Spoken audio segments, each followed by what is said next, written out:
It's way better than a network sitcom. Okay. You know, it's good stuff, I think. By the way, I do want to mention before we go any further with the show, and probably this will just put a damper, and I do want to get back to the Chuck Zito show. It's so great. I got some great clips from it. But, you know, today is 9/11, as we know.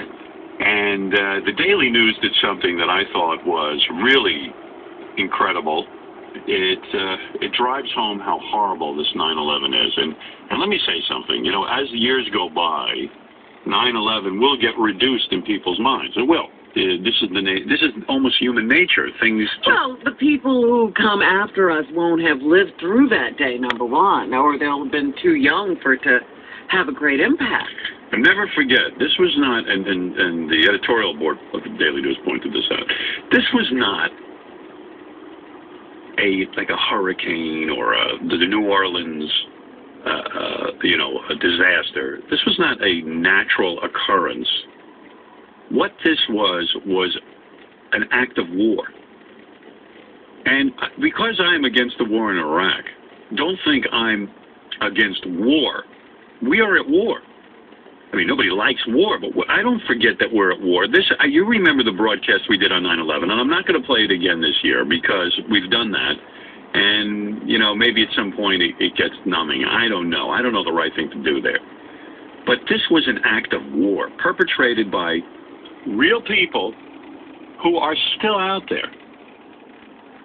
It is just so frustrating to me to have this misguided war in Iraq going on when we know where Osama bin Laden and his fucking henchmen, who are at war with us, are alive and well and not living in a cave, as I pointed out yesterday. They're not living in a cave. That's a bunch of horseshit that was I always used to wonder where those caves were and why they couldn't get them out. It's some cave. There's no cave. That's so you'll feel better that Osama bin Laden's not living a great life. He's not having a good time. The U.S. government the Bush administration has put out this thing. Every time Bush speaks, he goes, and Osama's in a cave.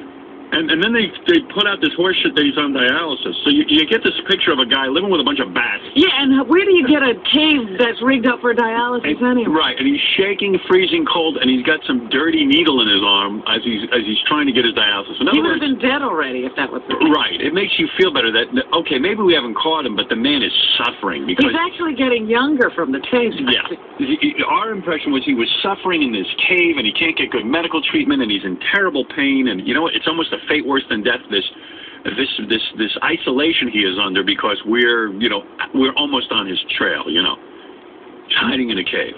The reality is that Osama bin Laden, the man who masterminded this act of war against us, is living in a very nice situation. He lives in a modest home. He travels from home to home, as Robin pointed out. He is not on dialysis and appears to be getting younger and healthier as That's right. It looks like he's been to a spa. Yeah. And I mean, when you're on the run in a cave, you don't have dye. You steal a bat and you chop him up and make black dye out of him. He went to the salon. Right. This is not a guy suffering. He is doing very well. He's not Hitler in a bunker. And it's a shame. In fact, the general who spoke yesterday, Petraeus. General Petraeus, is basically trying to set up a way for us to withdraw the troops. Or he's trying to. He knows it's a lost cause. He knows. He's trying to make it look like it's not a withdrawal. Right, which is fine if that's what we have to do. Yeah. Like Vietnam, you know, we basically won or something. I don't know. It was painted that way. So we have a really bad situation. And getting back to this day that we must remember 9/11. If you remember it. In fact, Tom Chisama sent me a nice letter saying, you know, not that this is something to commemorate, he said, but I remember our day, 9/11, and how proud I was of you for staying on the air and broadcasting this thing and how we all were together that day. You know, it's a day that, you know, everyone remembers where they were on 9/11. But lest we forget, this is not, all of these people died. Now, the Daily News did something so unbelievable. They printed the name of every person who died on 9/11, including the people on the planes, people in the World Trade Center, and such. When you see it on one page and you go, oh, wow, that's a lot of people. And then all of a sudden you turn the page and it's just pages of people who died on 9/11. And they just didn't die. Most of them burned up, and some of them had to jump from the World Trade Center window. Now, think about that. You've seen the World Trade Center. It's almost like jumping from heaven.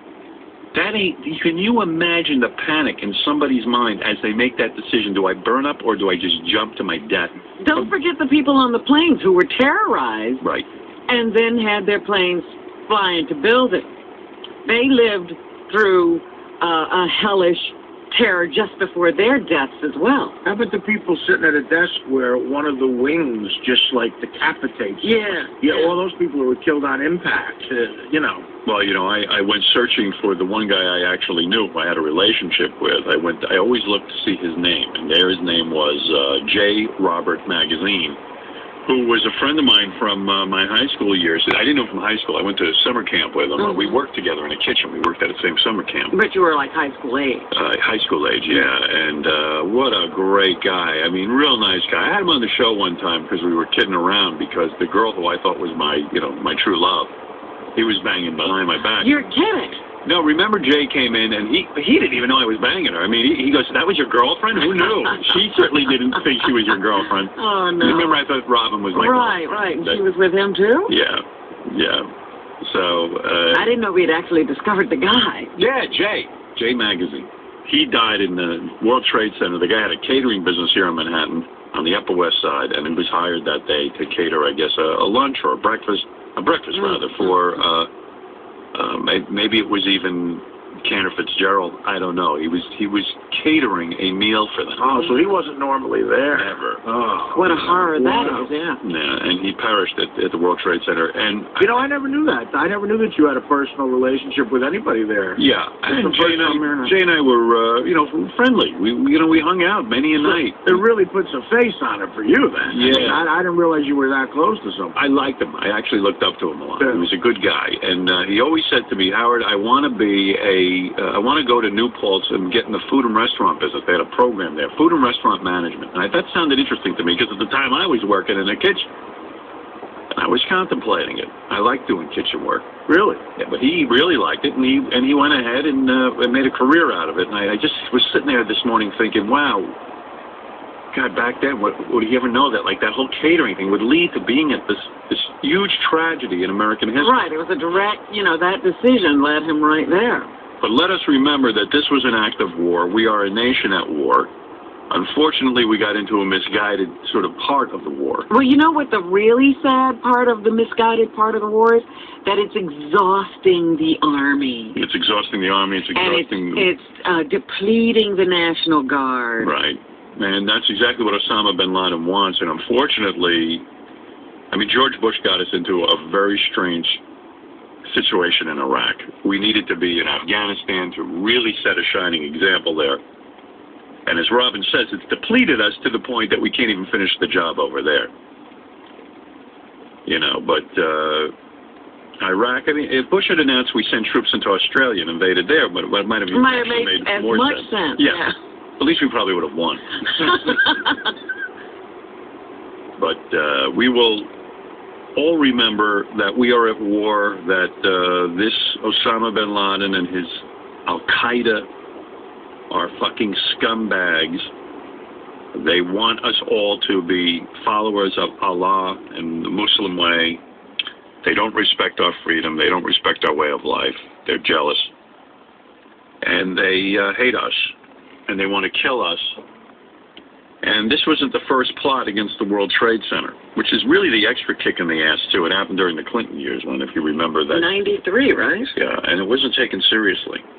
That World Trade Center should have been heavily armed, our airport should have been on alert, but, it never really happened. We never really would have predicted. The World Trade Center should have blown up when they ran the bombs into the right, basement. They drove the bombs in. They drove them in. It just they didn't get it. They didn't understand that wouldn't take down the World Trade Center.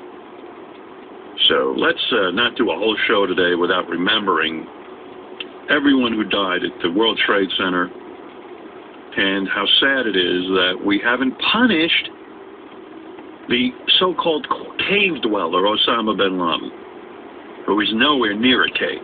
Trust me. Well, now the president says he doesn't spend much time thinking about it. That's good. Well, I do. And I swear, if you elect me president, I will kill Osama bin Laden.